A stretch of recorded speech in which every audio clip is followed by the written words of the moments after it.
This program contains adult content. Is there a God? Big atheist. Really? What, am I an idiot? Come on. That yes, it would be nice if you could throw your sins and your responsibilities on someone else. But it's not true. It looks like far-left lunacy. I don't believe that it's true that religion is moral or ethical. You don't need to follow anybody! It's not human intelligence! If someone doesn't value logical consistency, what logical argument are you going to give them that will demonstrate that they should? Hello and welcome to the Godless Rebelution. Today is Wednesday, October 20th. This is episode 355.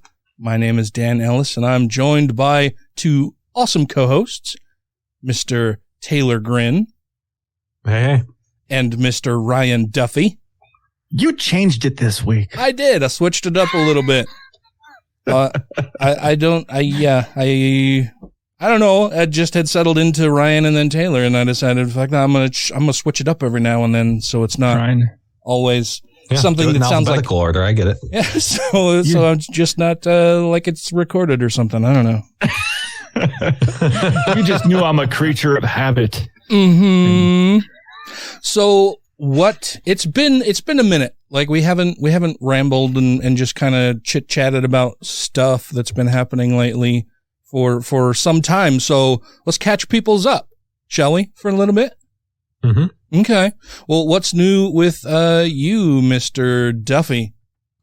I got wrapped up into this stupid treasure hunt.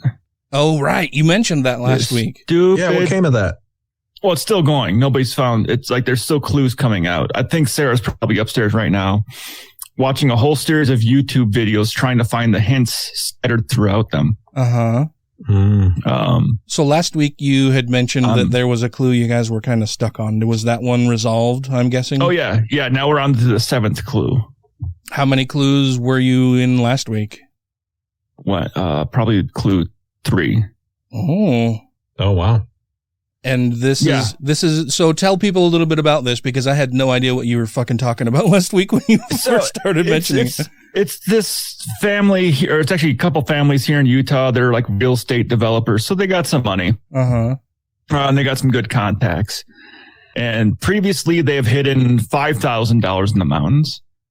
And then this last summer they hid $10,000 in the mountains. And now they're doing a $20,000 treasure hunt.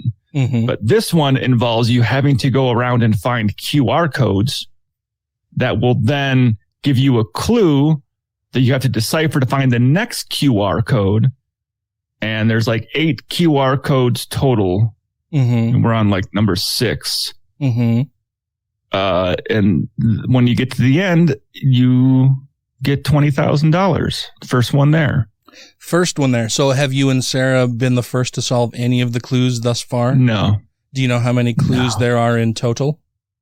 I think there's 8 in total. 8 in total. And you're on 7. So yeah, somebody's going to be winning that prize. 7, which leads you to 8. Then you got to solve 8, and that goes to the treasure. Have you solved all the clues yourselves, or have you like yes. They announce somebody has found the answer and here's what it is? So that's the bad part about this is people were giving away the answers on Reddit and other Discord boards. Mm-hmm.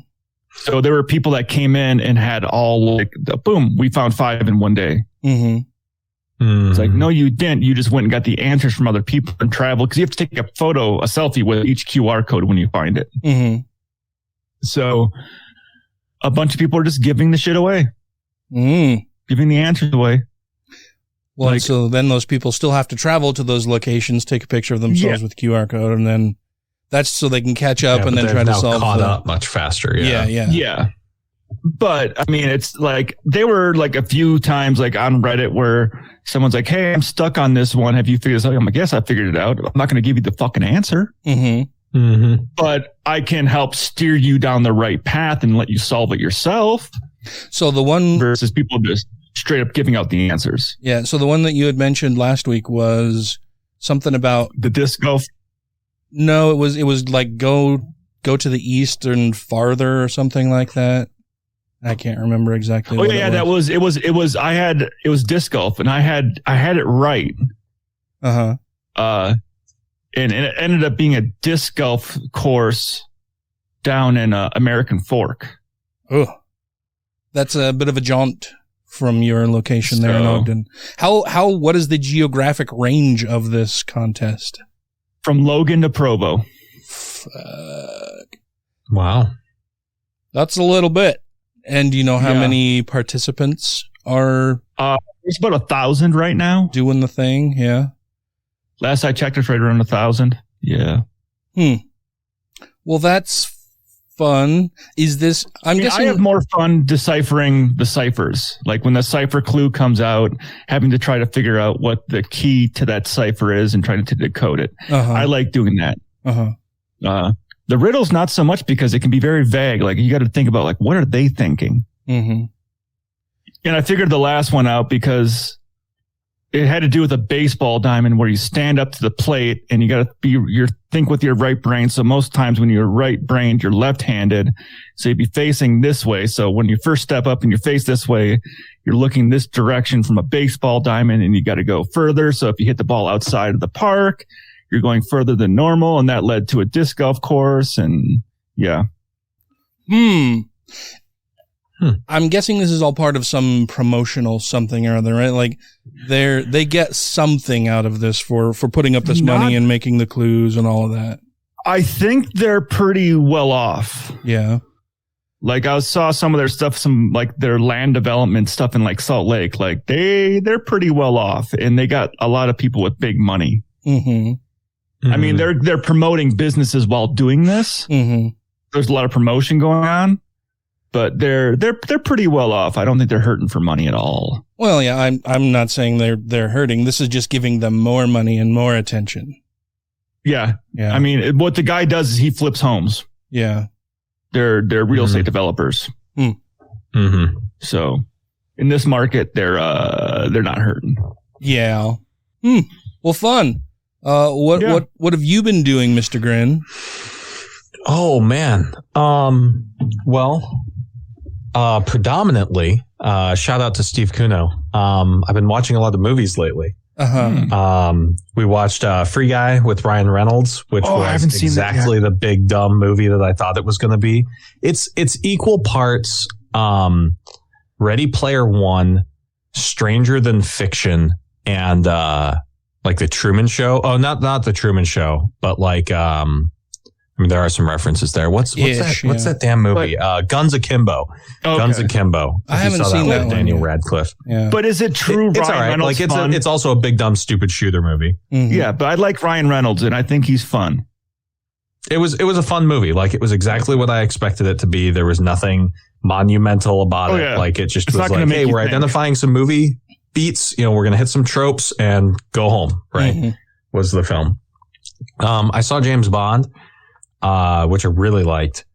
I thought they did a very good job of taking like tropes from older James Bond movies and finding ways to like express them within the medium of like the contemporary James Bond films to make them like, I don't know, like they just did a good job paying homage to the past while setting up the future. You know, like there's a scene where he does the stereotypical like turn, shoot gun down the hallway kind of deal, and like cinematically it really works. Like you don't see it coming, and when it happens, you're like, okay, that was pretty smooth, like the way that they made that work.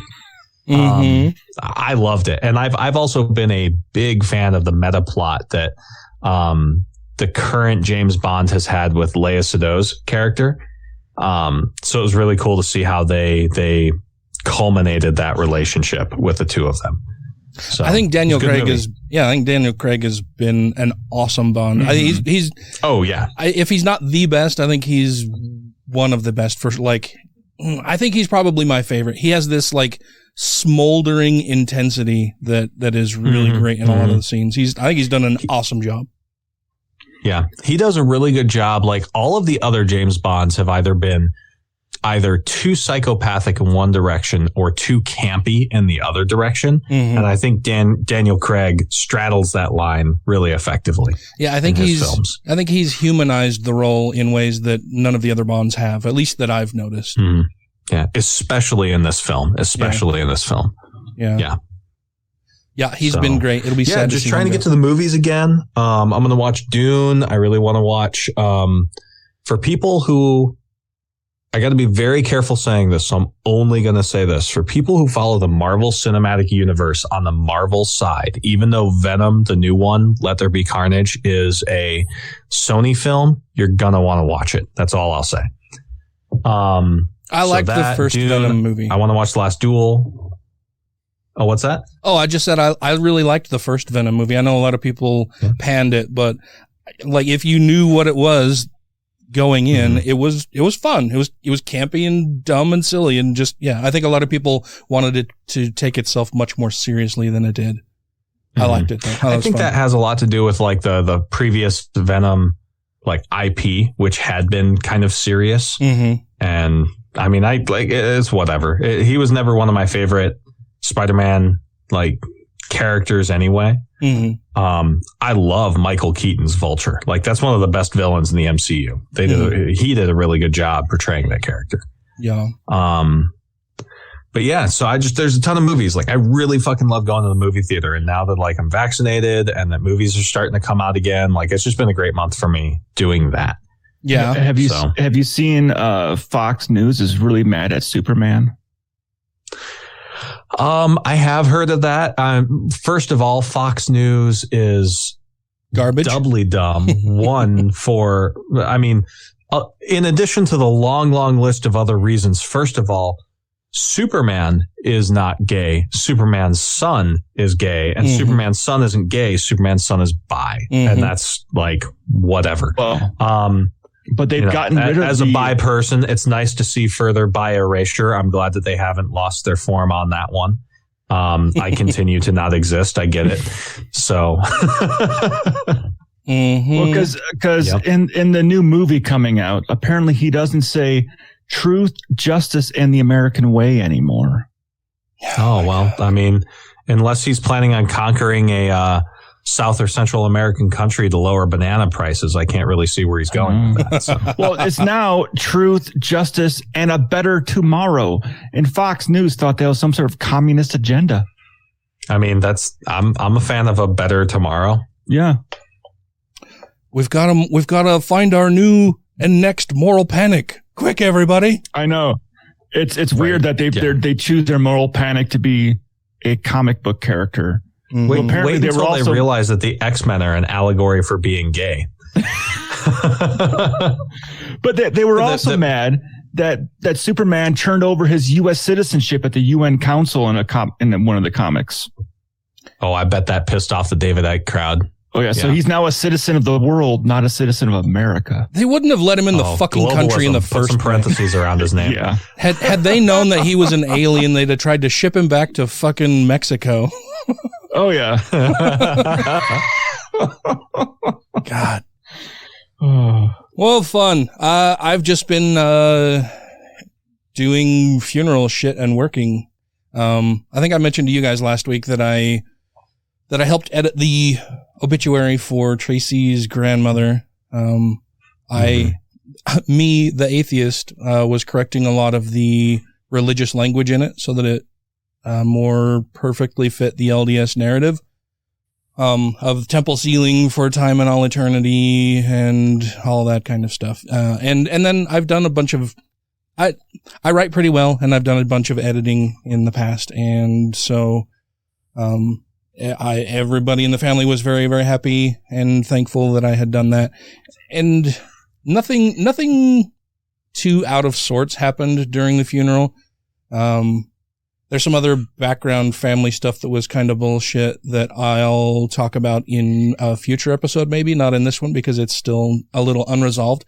One of the things that I did that did happen throughout this, though, that kind of pissed me off, and I wish I had been there, was apparently it's an LDS tradition that I was unaware of before the recent death in the family. But apparently when an LDS woman dies, her LDS family members, or I don't even know if they have to be LDS, but they dress the recently deceased in their temple garments. I didn't know that was a thing. Like Tracy told me initially that, she was meeting with her mother and with the folks at the mortuary and with another very close family friend, and they were going to be dressing Tracy's grandmother. And thank you. I was like, yeah, I'll pass on that. Pass. I'll be sitting, I'll be waiting at home. And she's like, oh no, it's, you can come if you want, but you wouldn't be expected to be helping that out. It's, and I said, I thought the mortuary would do that. The morticians would dress the body. That's what they do. And she's like, oh no, well, this is, it's an LDS thing. We put them in their temple garments for laying in state in the coffin for the viewing and all of that kind of shit. And I was like, okay, yeah, you can't, you gotta have somebody close to that person or who is LDS who knows how the clothing needs to be appropriately put on the person and all of that kind of shit. And you don't want just that's any, going on the list. You don't want just any rando walking in there and seeing your super secret sacred special underwears. So yeah, so they did all of that. And Tracy said that during that time when she showed up at the mortuary to do this, one of the guys that works with the mortuary just popped off with, like, out of the blue, said that, you can't be in this line of work for as long as I have and not think that there's something after this life. And like, it was out of the blue and weird. Like, he just said it out of nowhere. And Tracy said, the only thing that I can think is that there were only 2 cars in the parking lot. One was this family friend who had showed up, and then I arrived with my mom and I drove, and she drove our car with the atheist license plates. And so she says, I'm wondering, because it was so random and out of the blue, if he must have seen the license plates on the car and I finished her sentence and said, asserting his privilege. Yeah. And she's like, oh my God, that is exactly what my therapist said as I'm relaying the story to her, because, she went and did that, went and dressed her grandmother, and then she had her therapist appointment and then came home and we were talking about this during dinner. And she's like, that's exactly what my therapist said, was that he's just asserting his privilege because he saw a fucking license plate that said that had the word atheist on it in his parking lot and had to assert that, oh no, well, I'm a Christian. I just want everybody to know. And I'm letting you know that there's something after this because I've seen something that challenges my worldview. And so I've got to assert my privilege again and make sure that everybody knows that this is the place where people come who are religious. It just kind of bothered me. Like, yeah. Tracy said, had it not been at my grandmother's funeral and us dressing them, she said, I may have, thought to say something about it, but it is one of those things where shit like that, I hear stories about that kind of thing all the time. And I think, fuck, I wish I was there because I would have said something. I would have shut that shit down. And more often than not, I'm not in those situations. It's just disappointing. And then frustrating that he's got to do something like that with people who are there. When we were recording last week, and Taylor, in an off-air comment that I think I put in the outtakes for the episode, mentioned something about, you want to see Dan's veins bulge out in his head or his eyes pop out or something like that. And you made the comment about, oh, she's in a better place. God called his angel home or whatever, all of that kind of bullshit. And yeah, I'm sorry. Oh no. Like it's one of those things that I wish that I had been there so that I could have said something like, your comments aren't helpful here. Who are you talking to? Well, we're non-believers, just something to kind of check his privilege a little bit, put him back on his heels a bit. You know what's kind of wild to me, like in terms of mainstream shit, I've been playing the 2018 Spider-Man video game that was put out by Insomniac. I mean, it's a Spider-Man game. Like, they simulate Manhattan and you get to web slink through it, right? And there's a point at which you interact with Miles Morales after like his important moment in his like becoming a superhero. His father dies, right? Mm-hmm. And you as Peter Parker go to him at the funeral and the cutscene starts, and like Peter Parker starts to go up to him and he's like, "Hey man, I just want you to know." And Miles Morales interjects. He's like, "What? Do you know what it's like? That you've been where I've been, or what? That God just wanted to take him home? It's all bullshit." And I was like, "Whoa, video game. Hell yeah." Nice. Well, we've got some things to talk about, and we'll do that on the other side of this little break. Hey everybody, it's X from the Utah Outcasts podcast and YouTube channel, and you're listening to the Godless Rebelution. But atheists and people say, "Oh, I don't believe in the devil." Well, it doesn't matter if you believe in the devil or not. There are people who rule the planet who believe in the devil. There are humans who believe in it and who are manifesting it. You got that, Mac? It's real one way or the other. Period. Satan is real. Period.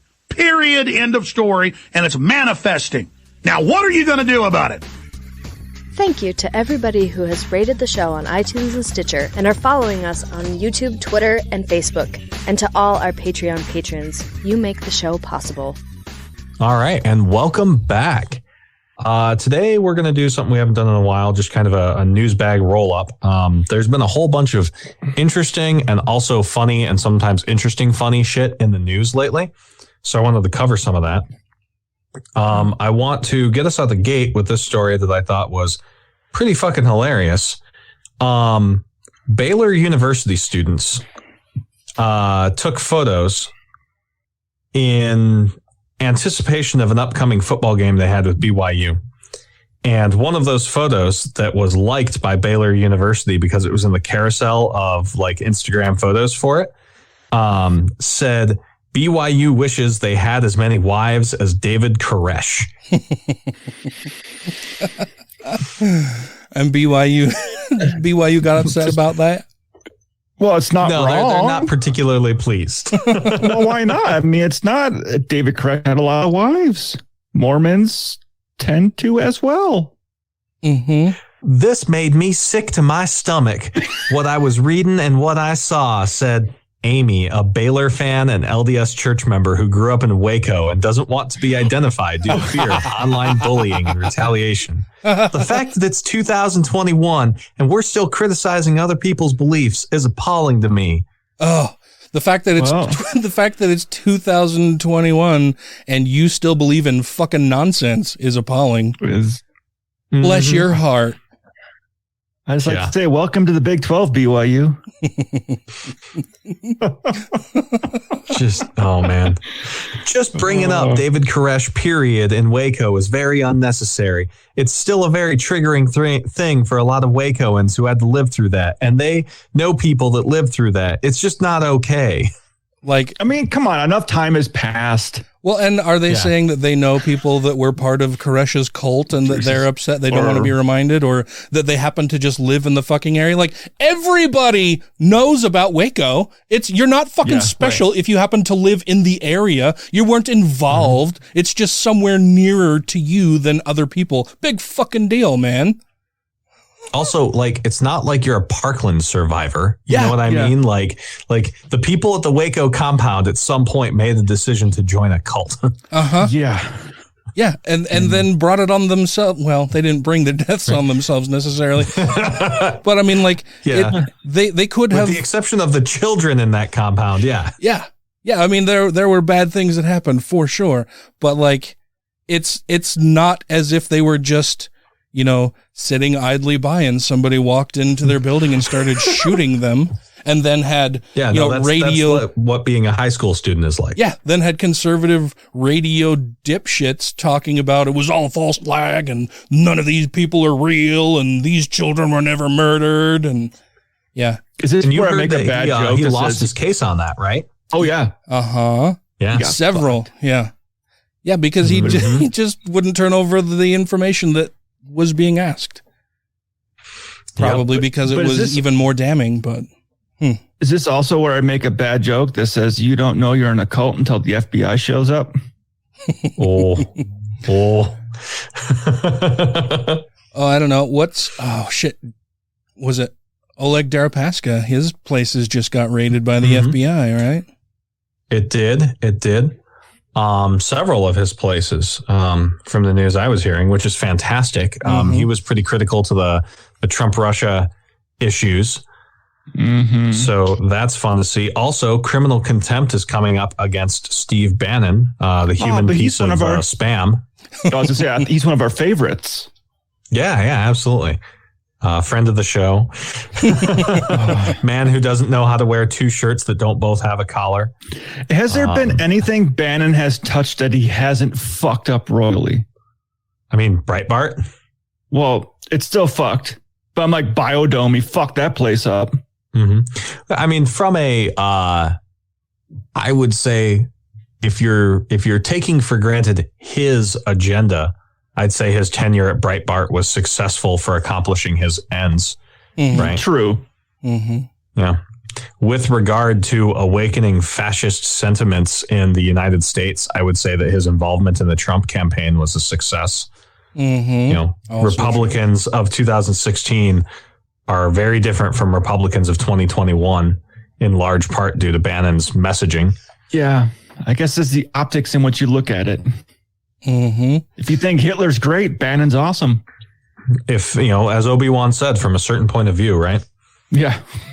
I read an article earlier today saying that Mark Esper flew into a rage because he learned of a secret plot from Stephen Miller that he was trying to plan for a 250,000 troop deployment to the U.S. southern border to seal it off between the United States and Mexico. I don't doubt it. Yeah. Yeah, like... That is... Coming from Stephen Miller, it's no surprise. No. Yeah. Well, and I had heard an earlier report, like a few weeks ago, that Stephen Miller was instrumental in changing policy at the State Department that delayed or just paused the visa applications for translators and other local workers in Afghanistan, which is what caused that logjam, last summer when they were trying to get out of country in advance of our pullout. And so we can directly point towards, Steve Miller in particular as the piece of shit that kept, people who helped out American troops stuck in Afghanistan. Yeah, he's a racist little fucking ghoul. Trump wanted to pull out of Afghanistan January 19th, the day before Biden took office. He wanted to have all troops out. Yeah. We're going to need to give Stephen Miller like the honorary title of Eichmann at this point. Yeah, a lot of the really racist shit that was coming out of the Trump administration was directly because of him. Let's see what else has been going on. No news yet, but quite possibly by the time the show comes out, if not by the time we do our show next week, it looks like human remains have been found near the possessions of Brian Laundrie, the guy who probably murdered Gabby Petito. I think it's. I was guessing right off the bat that dude went into the fucking Everglades and committed suicide. I don't know. I mean, he may have. I think I'm 99.9% sure that he killed Gabby. And then his parents helped him hide and get away. And I saw a couple posts about this breaking news that they had found his backpack, I think, and some other articles of his, and possibly some partial human remains. Yeah. Well, I guess the partial remains has been confirmed. They have found partial remains. Okay. That have been submerged underwater for. They don't know of whom yet. They can't say who they were, but I know the items they found and the partial remains they said had been submerged underwater for some time. Yeah, and then I saw somebody made a comment about that it was very convenient. They felt that Brian Laundrie's parents have not been very cooperative, have not been helping in the search for their son, and that they started participating like today, and in the first day in their first outing in looking for him when authorities had been searching this area, scouring it for the last couple weeks, that his parents just happened to stumble upon exactly where this backpack and possible remains are found. Yeah. Mm-hmm. That was very convenient to them and him as their son. That it just seemed very, very strange, very peculiar, very odd, and very convenient that everybody else has been looking, and they've been looking in that area, and that his parents, on the first day of their actual active participation, just happened to stumble across this. Well, I know I did read one thing that they said that water in that area has recessed lately. So the area that they're in was underwater previously, and the water's kind of recessed from the area. So yeah. He could have, I don't know, been walked into shallow water and killed himself so his body wouldn't be found as easily. Yeah. Or just been walking around and gotten gatored because I saw that there were like 5 other bodies found in that reserve. Oh, yeah. In the time that they've been looking for. They've been looking and they weren't his, that they were just partial remains of people that have been eaten, which also goes to wonders like, you just also found 5 other missing people. Also gators. Well, yeah. To be fair, though, if you're a serial killer, you can do worse places than Florida. But that also goes to highlight the fact that if this wasn't at the level of publicity it's getting, do you think the FBI would be putting in this much effort? Oh, no. If it wasn't at the level of publicity that it's getting, then like putting myself in Home Slice's shoes, cross the border into Mexico in between the time period when she was reported missing and he became a person of interest, right? When there's no hold on his passport. Yeah. Go into Mexico, grab a plane, fly to Southeast Asia, start a new life in Thailand. Like that's. I mean, I just, the only thing that pisses me off about this whole thing is people go missing every fucking day. There's tons of domestic abuse that goes on, tons of domestic, incidents, and they don't get as much coverage when someone's murdered or killed and they're trying to look for the other person. But for some reason, a cute young white girl goes missing and the whole world loses their shit. Yeah. I think that's part of it. The other part of it is that they, had a bit of an online following because they were both very much into social media. So that true. Kick things off. Because I know it said she was trying to grow her online, like trying to make a business out of it. So I don't know how big it was. I guess I don't follow online personalities like that at all. So yeah, there are all kinds of influencers who do not hold sway over anything that I do. But yeah, no, not unless they've got an OnlyFans account, right, Ryan? Oh yeah. I tried to start one, and that's what caused the whole site to try to go non-nude. Oh, that figures. Yeah, I know. Then you pulled back on those plans. As soon as I canceled my OnlyFans account, boom, titties are back. I had a photo of my AC unit, my ceiling fan, my wall fan, and for some reason nobody would pay me anything for it. So. I know. They're OnlyFans. Right. No, definitely. I'm on the side of pay for your porn. Like, by all means, do that. It's a better model. Utah's behind that quite well, quite a bit. Yeah. Porn kills love, Ryan. Well, Utah is. I thought the last I looked that Utah was the highest porn the consumption. most amount of paid porn prescriptions in the U.S. Yep. No, the highest number of paid porn subscriptions and the highest number of pain pill prescriptions. True. Ding and ding. Both answers are correct. Oh,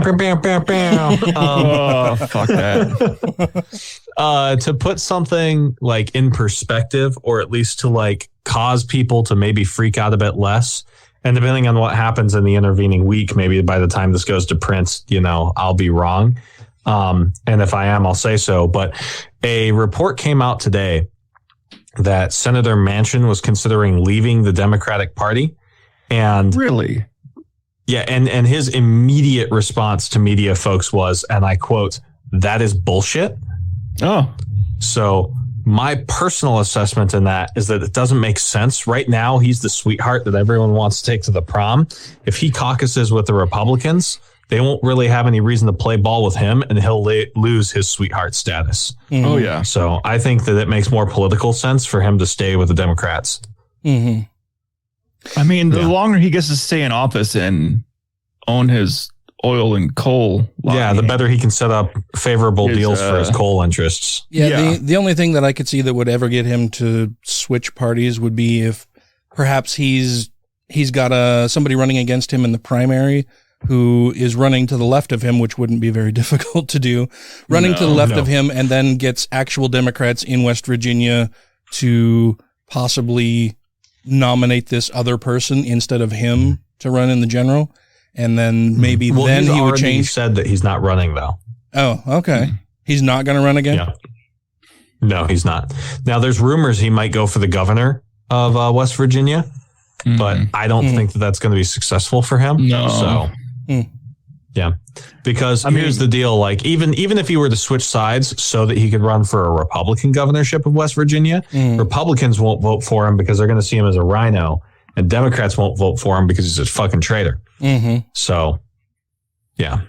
Mm-hmm. I mean, I had this thought earlier when I was actually watching something on Manchin, and it made me think about how everyone that keeps going, well, automation is going to take your job at Burger King and all these places. Like, well, those are low paying jobs.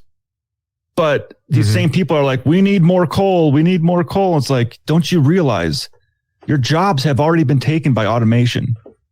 Mm-hmm. Like, I notice, especially with like pandemic stuff, if you can see it, you care about it. If you can't see it, you don't really care about it. So people can see automation happening at Walmart or Burger King or fast food, so they care about that automation. But when automation is taking over other jobs that they can't see, like underneath the ground in coal mines, they don't give a fuck. Mm-hmm. Mm-hmm. Well, and we're seeing a resurgence. I had. Yeah, and we're seeing a resurgence in the interest of workers' rights and unionization and better pay for everybody. People walking off jobs, people going, people doing strikes, people not accepting jobs that aren't paying well enough, people just quitting on the spot, telling their boss to go fuck themselves for doing shitty things to them. Like, we're seeing that all over the place, and I think, God damn, it's about fucking time, man. Yeah. My favorite tabletop role-playing game, Pathfinder, their parent company had all their freelancers announce a stop work. And so that's like 40 out of the 120 or so people that work with them. And then another 30 employees, full-time staff employees, were like, yeah, we're going to make a union. And it's the first of its kind in the industry. Never before has a tabletop role-playing game company had a union. Oh, nice. Yeah, I think that's all splendid. It's wonderful news for everybody, except you know the corporatist people at the top who are like, I don't want to have to pay people to do the work that I won't fucking do. Yeah. I mean, I've always been about the more good for the masses. So that's why I love unions. I'm like, the workers get a better shake versus the owner of the company making more money. Yeah. Well, and trickle down has been proven not to work. Yeah. Meanwhile, an increased minimum wage doesn't decrease hiring, according to the new Nobel laureate, not Nobel laureate, but Nobel Prize winner in economics, right? And studies out of Seattle and that kind of thing have shown that increasing minimum wage doesn't depress or doesn't cause inflation in like food prices and that kind of thing. Well, and we now have, you know, at least a few weeks, or if not a full month now or more of, you know, the Republicans were whining that people aren't going back to work because they were getting government subsidies to stay home. So in many states they ended that. And the employment numbers didn't shoot up. The jobs are still staying empty because people don't want to have to put up with bullshit for low fucking pay. Yeah. And in some cases, like, places aren't actually that hungry for workers. There was that guy out of Florida who applied to 60 jobs in a month and only got like one offer and 3 interviews or something like that.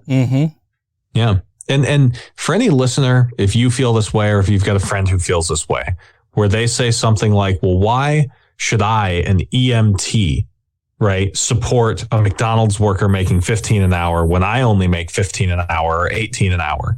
My argument is that if a McDonald's worker makes $15 an hour, then you can go to your boss and say, why the hell should I put up with this shit when I could go to a McDonald's and make the same pay? And your boss is going to turn around and say, well, okay, I'm going to have to pay you more then. Yeah. Yeah. Wages have stagnated for long enough that people just aren't making what they should. Productivity across the board has increased by leaps and bounds over the past couple decades, and pay has not. We're seeing 200% since the 80s. Yeah, we're just seeing a wild and rapid increase in pay disparity and wage inequality because workers aren't being paid what they're worth. Yeah, which is why I always argue when people say, well, if McDonald's has to pay $15 an hour, it's going to cost more for a Big Mac. I'm like, a Big Mac costs more now without pay increases. Mm-hmm. Mm-hmm. Mm-hmm. I'm like, so your argument is not fucking valid. Mm-hmm. They keep raising the price on this, but the employees don't make any more fucking money. Yep. Oh God, I'm trying to remember the exact year. I want to say it was in the 1990s. The median home price was like $149,000, and the median teacher's salary was $65,000. And today, the median home price is $400 and something thousand, and the median teacher income is $69,000. Mm-hmm. Yeah. Yep. Prices are going up no matter fucking what. Increased wages. Mm-hmm. Mm-hmm. They are indeed. We have some fun things to talk about on the other side of this little break that are sure to put you in a certain mood.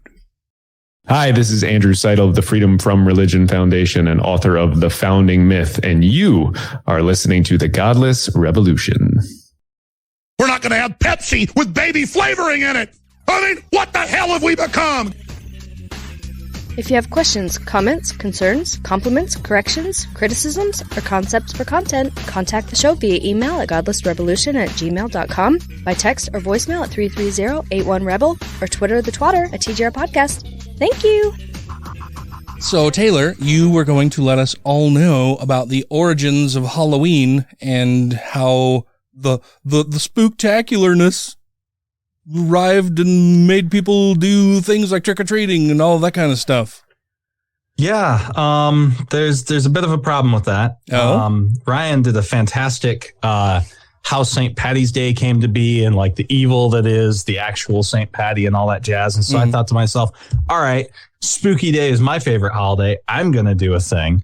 And so I went and I started looking into the history of Halloween, and well, pretty much the Irish had a day where they were like, oh, the spirit world is thin, like wear masks and stuff and have fun. And the Christians were like, oh, well, we have this holiday called All Hallows Eve.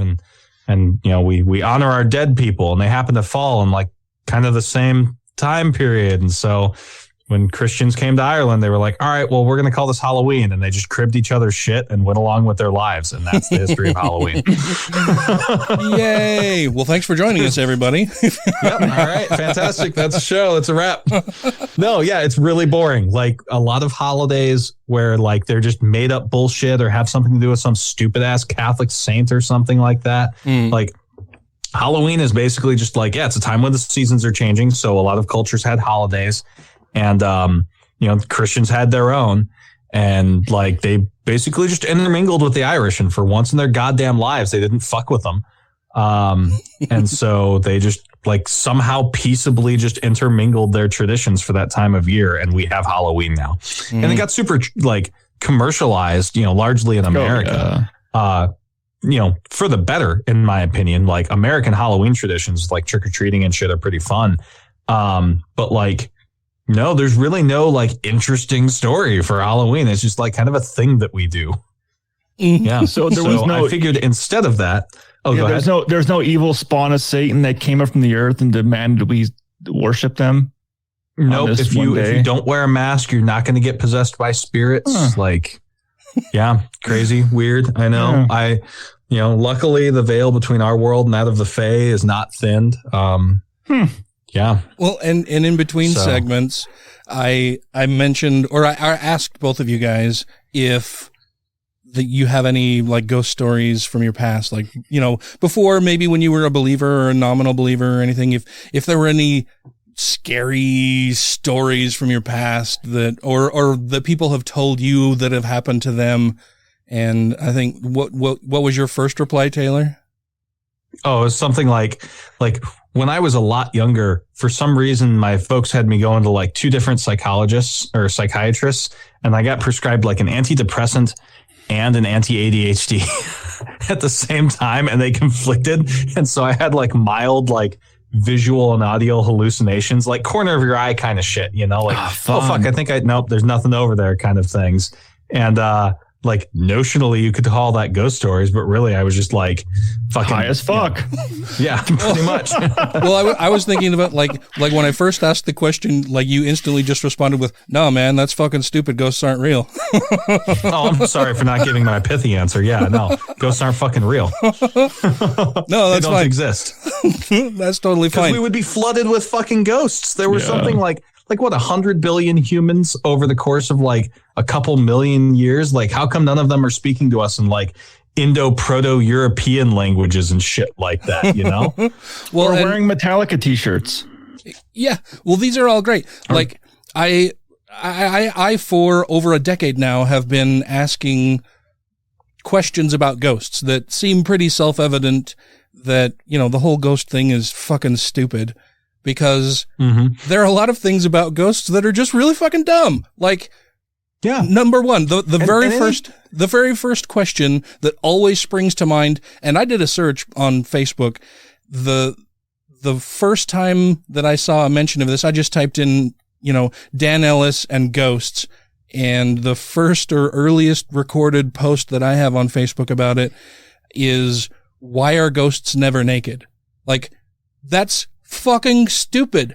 What is it about a person or a ghost that everybody, they're not naked, they're always wearing clothing? Like, is every individual tiny little fiber also haunted? It's its own little ghost that happens to just rebuild itself into whatever someone was wearing when they died. Like, that's just dumb. Why are ghosts never naked? Well, and anytime anybody ever describes either a ghost or a past life experience, it's always like fucking Napoleon and Cleopatra or like some other famous bullshit. It's never like, Steve from the bar. Jerry. He was a fucking janitor and he fucking hung himself in his broom closet 20 years ago. You know what I mean? Like, on accident while masturbating. This is Sarah. She died peacefully in her sleep in like 1860. You know, at 70 years old, she sits in a rocking chair and doesn't bother anyone. I am the reincarnation of Andy. He had a belt around his neck while masturbating. Right. Yeah, it's always just seemed really dumb to me. And I forgot to tell you guys, I think I put it in the show, like our internal show notes, that a couple of years ago I was interviewed by City Weekly. You know, it's the time of year where people start publishing spooky stories about hauntings and ghosts and all of that fucking bullshit because it's Halloween. And so a few years ago I was interviewed from a reporter from City Weekly, and she was asking me a bunch of questions. And, you know, throughout the course of our conversation and interview, it inevitably ended up with me asking a bunch of, you know, questions about ghosts and pointing out how ridiculous it is to believe in ghosts when you think about it for half a second. And she contacted me last week, I want to say, just going over her notes from our prior interview, and said, hey, a lot of this didn't make it into my previous story. I'm just contacting you to see if it would be okay with you if I use this in the story that I'm writing now. So I'm not sure when that is coming out. I'm guessing that she'll let me know. But yeah, so it was basically just going over. I, at one point, came up with a list of 13 questions about ghosts that I've shared around in a few different places. And of course, the very first one is, why are ghosts never naked? Right. The second one is modesty. The second one is, why are ghosts almost always human? Like with all of the different types of species that have existed, why is it that it's mainly ghosts or mainly humans? Only humans have spirits. Well, but I mean, everyone else is just fucked. There are some stories about, you know, haunted horses or people riding on horses, you know, shit like that. Like there are ghosts of other animals every now and then, but predominantly it's humans. Well, I think I heard a story from Skinwalker Ranch where there was like a ghost wolf or something. Skinwalker Ranch. What is that? That sounds familiar, but we don't talk about skinwalkers, Dan. You've never heard the legend of Skinwalker Ranch? No. Oh man, I'm the only one that's into cryptids and all that fucked up shit, I guess. What is Skinwalker Ranch? Like I said, it sounds vaguely familiar, but it's here in Utah. There's a bunch of farmers there, and apparently the place is like, it's kind of like one of those portal to hell type places, haunted by Native American ghosts and shit. It's not Ed Gein's no, it's here in Utah, like ranch. No, it has to do with like a local native folklore of like these terrible demons that walk in like a human form. They're skinwalkers. Yeah. Huh. Oh, did they make a movie like called Skinwalkers? Werewolves? Yeah, a little bit. Yeah. I think they made a movie called Skinwalkers. In the sense that like werewolf folklore probably comes from like French serial killers way back in the day, and that they're like grisly murders, and like the left behind corpses looked like they could have been torn apart by wolves. They were so brutalized. And that may be one of the origins of like werewolf folklore is how people explained away those killings. And skinwalkers are probably something similar. Yeah. Okay. Yeah. And there is a Skinwalker movie.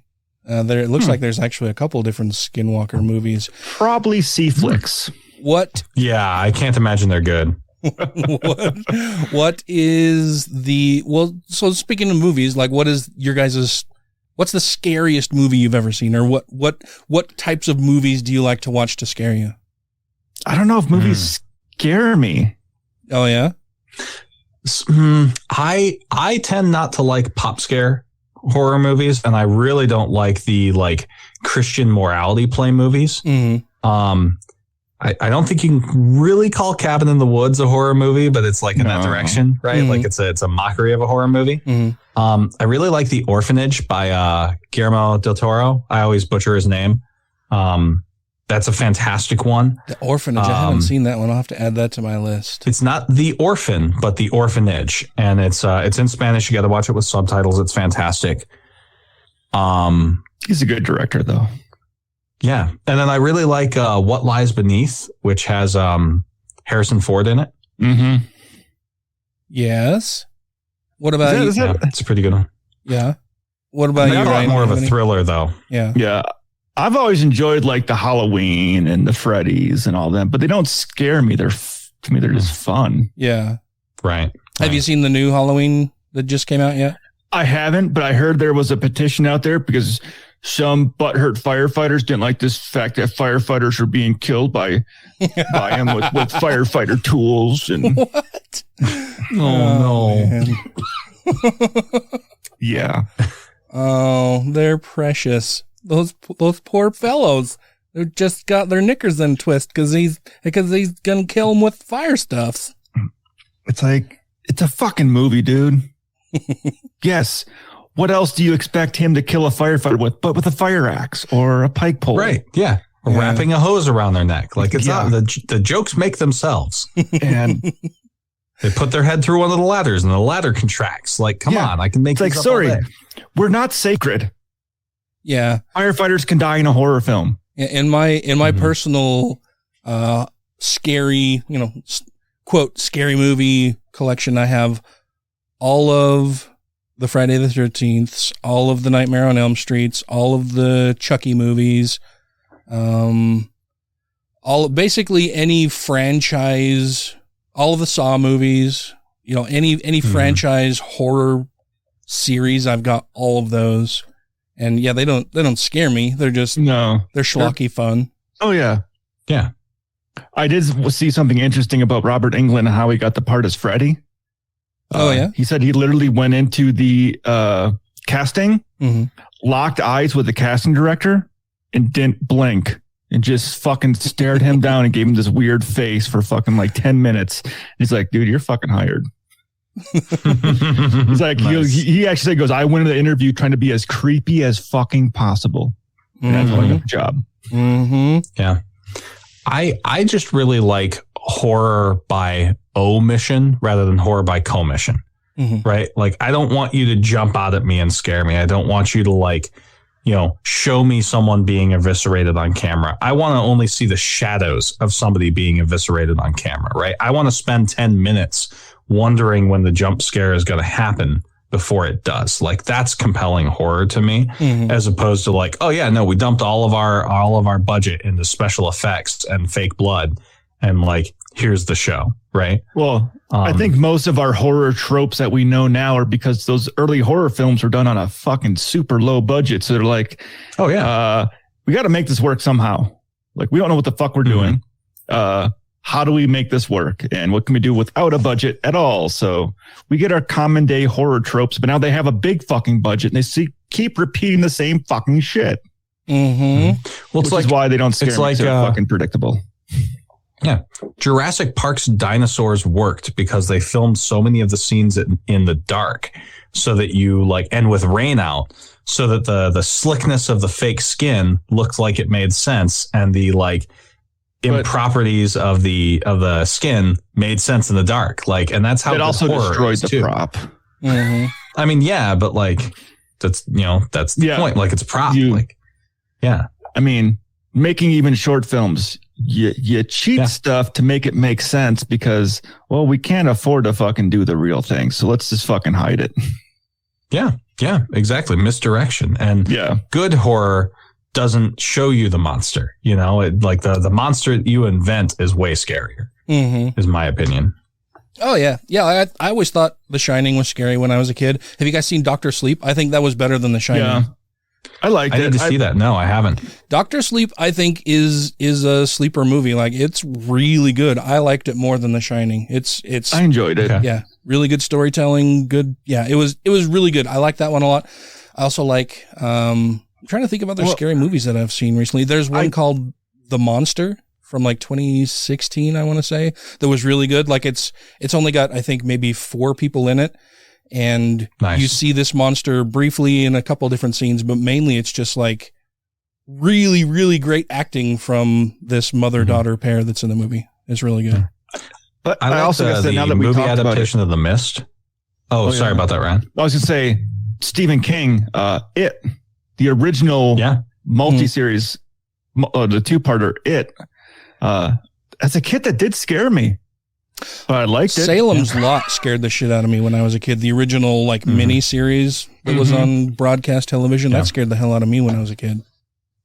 The book not Salem's Lot. Yeah, wait. Pet Cemetery. The book Pet Cemetery scared the fuck out of me. Yeah, that one's scary. I think the scariest Stephen King story that I've read is a short story in, I believe it's the Night Shift collection. And it's called, I think it's just called The Boogeyman. That one scared the shit out of me. Like, I would get scared reading that story. That's a good one. But, we're out of time for this episode. Happy Halloween. We've come to the end. Happy Halloween, my friend. Yeah. Happy Halloween to everybody who will be celebrating. That will be the holiday that's coming out next after this episode is released. I'm sorry that I have been a bit lax in getting shows out, that they've been delayed by a day or two the past couple of weeks.